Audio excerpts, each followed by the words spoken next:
And thank you, TEDx, thank you, Techno India, for inviting me.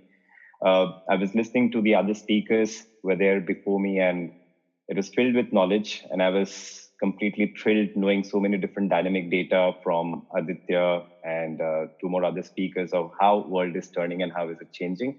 I don't have that much of data with me, but I've got some stories to tell you. The first and foremost, you have got brief introduction about me. I'm an education entrepreneur, but let me start this elevator pitch for you. If I can inspire you, that I am a college dropout. I dropped college right in the first year. I grew up in the interiors of Northeast, where access to quality education was not that high. And I never had a godfather to give me guidance that what I should do in life and what I shouldn't. And I tried to connect these three dots as I was growing. So the first and foremost was that I tried convincing myself as a kid that the day you get an opportunity, get rid of this education, because I was never convinced the way I was receiving my education, the way I was learning. So I was waiting for the day I can make decision, I'll drop college. And thankfully to my father, who decided to send me to Delhi for my undergraduation, I came in here, I went to college for 1 year and I dropped. And I had no idea why did I drop and what I want to do. But one thing I knew, that I was not enjoying the education. I was not enjoying the learning.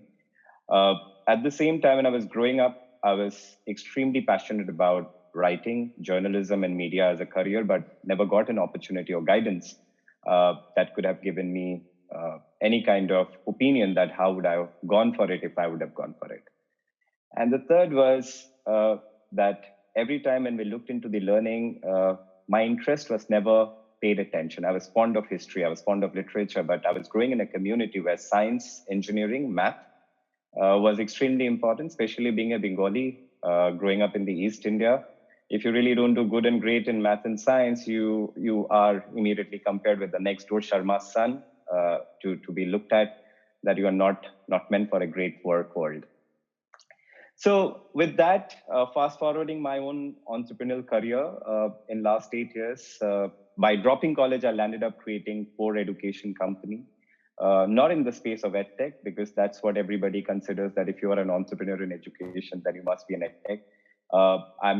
I drive 4 education company who are extremely serious in what we do, and we are doing some meaningful work with Great Place to Study. We brought in the importance of happiness in schools, and we operate in multiple countries. With Dalhem Learning, we changed the thought that social science education have no importance, but we are putting social science at the forefront, that every engineer can become a better engineer if they have access to quality social science education.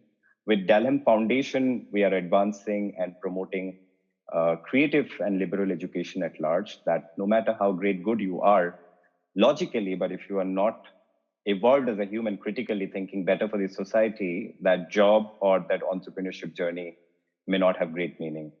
And with EdStead, which is a new entity by Great Place to Study, is trying to change the way every student try to discover information. So we all binge watch on Netflix and Amazon Prime. So we try to redefine how students can find information in form of cinematic engagement video. But creating this beautiful products and organization and dropping college, how did I really get access to fine tune my ideas or shape my opinion or discover my path or build a great good team who comes from some of the best colleges? And I created my own world where I call it as a world is my classroom. And I thought I will share this with all of you, because it doesn't cost to build your own classroom, and this classroom can remain flexible. This classroom will be with you till you grow old. And if you want to follow this school of thought, you need to make one commitment to yourself, that learning can never stop. Learning continues till your last breath.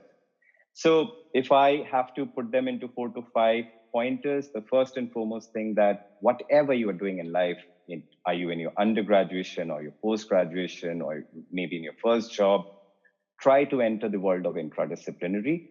Any learning from the world of intradisciplinary will help you shape better opinions as you grow step by step in your world of work. And I'll give you a small example.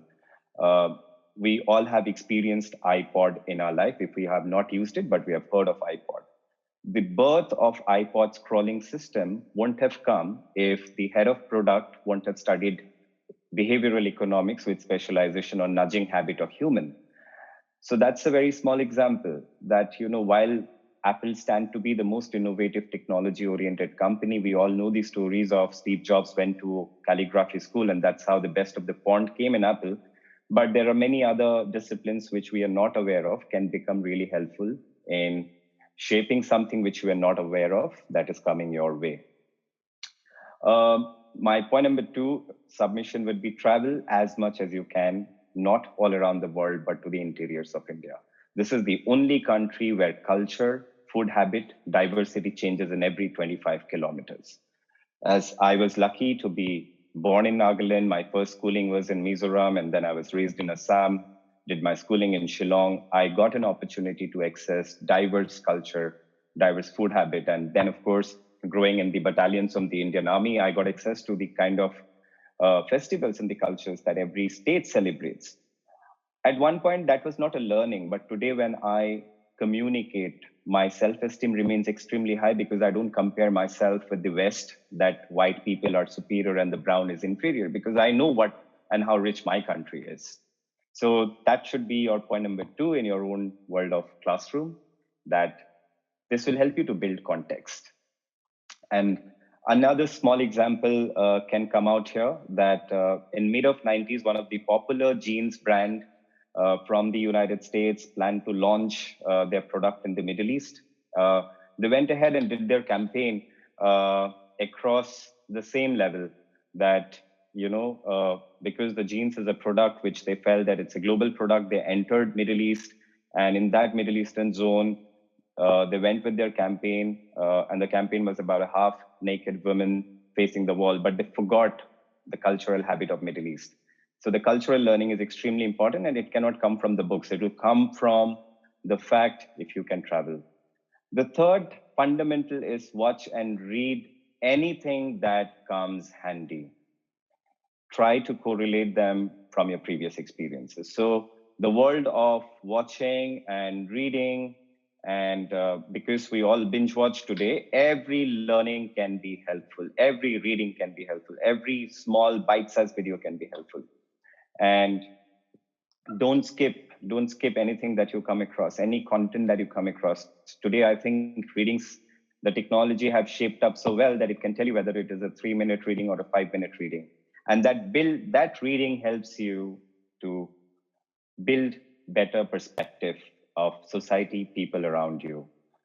And the fourth point would be that while current affairs keeps all of us updated, it is important to have access to historical information. Our country have got independence for 70 years now, but our education system didn't. Our education system is pretty much from the colonial era.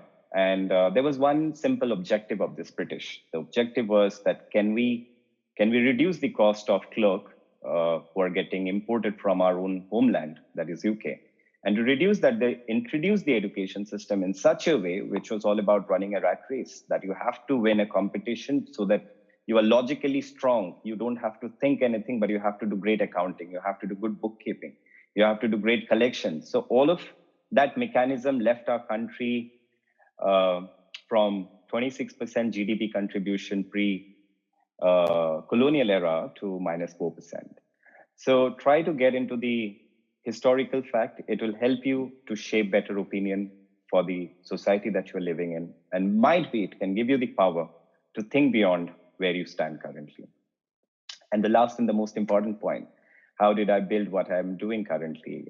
An organization which started from India and today present in few other countries, or my video streaming platform, which is a career discovery tool where we have pulled in people from different diverse background, and their inspiration are going to help millions of students to shape better opinion. The fourth fundamental growth, if you consider world as your classroom, is to meet and network with people without title in your head, without any selfish reason. Everybody will give you back some learning. Everybody will contribute that one sentence which might change your thinking. And that is how I have built my own learning, be it my business acumen, be it my own leadership style in driving this ecosystem, be it my understanding of economy, be it my understanding of how education system evolves and revolves around the world. All of this learning did not come from a classroom because I didn't attend it. All of this learning came from the life experience, which doesn't come at any cost. So while you continue to be in college or university or planning to do so, create a parallel classroom of your own. And that classroom is not going to cost you anything. And that classroom will make you more creative, more critical in this logical world. That classroom will make you a responsible citizen in this rat racing community. And that classroom will give you a broader perspective to turn and look into every challenge into a solution. And that classroom will also make you calm and patient and to wait for the right time for everything. And we all are human end of the day. Don't be worried about failure and success. In fact, Lord only knows who defined that failure is opposite of success. It is never that. Failure are different set of processes to reach to that level what we define as success. And please remember, success is not monetary. Success is not defined by whether you become a unicorn if you're an entrepreneur. Success is your happiness, the smile that you get, and you say yourself, yes, I did it. And that's success. And that's where you should draw your own line. Thank you very much. I hope I was able to give you this elevator pitch of life that world can be your classroom.